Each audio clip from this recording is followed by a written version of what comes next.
Amsterdam is less intimidating if you visit the Tourist Information Center, found at the city's main transportation hub, Central Station.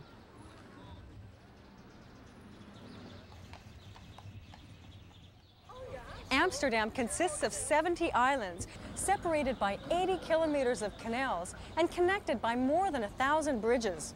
That's why a canal tour can give you a good idea of the layout of the city. Bicycles and rollerblades are good transportation choices because there are special lanes to make it a safer option. You can find small bike rental booths even on main streets downtown. The best part is that you can take bikes with you on the subway, except in rush hour. Subway stations are clearly marked on street level. A strip card can be purchased for travel on buses, trams, and metros nationwide, and they are available at the train stations, tourist office, newsstands, and post offices.